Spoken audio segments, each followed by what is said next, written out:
Psychotélégraphe ou on va dire télépsychographe comme on veut, téléretranscriptive,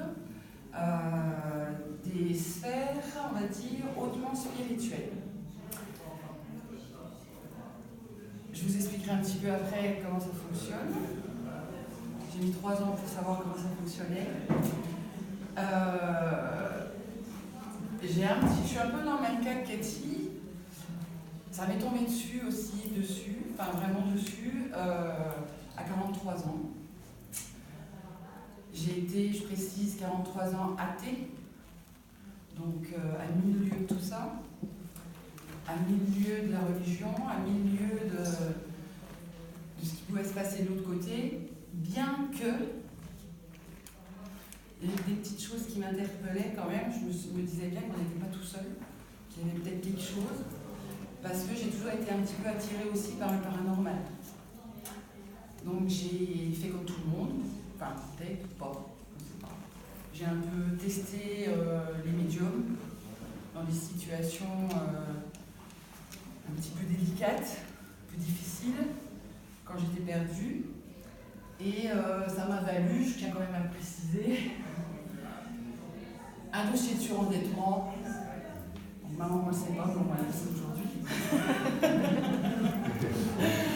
De plus de 6 000 € de médiocrité audiothèque.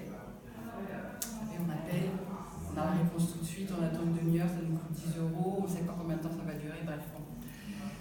Mais à la base, j'étais, donc, pour préciser, je suis dessinatrice.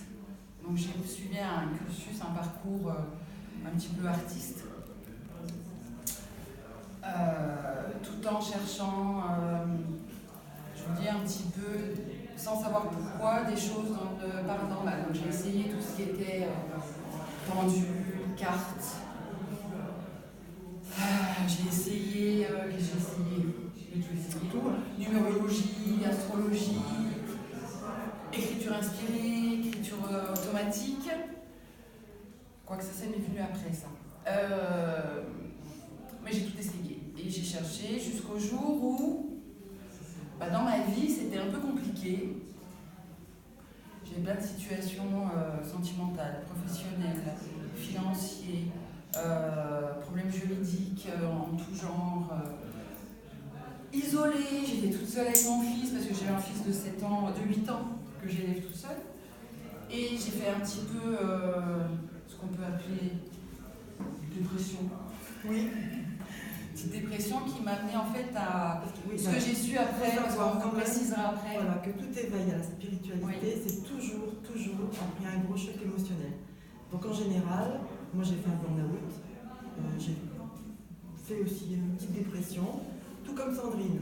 Parce que lorsqu'on est en burn-out ou en dépression, il y a quelque chose qui se passe en nous et qui nous fait toucher le plus bas, et donc on se retrouve tel qu'on est et ça nous alerte sur autre chose. Mais l'éveil se fait toujours suite à un gros choc émotionnel. Donc c'est pour ça que ce soit pour l'une ou pour l'autre, le début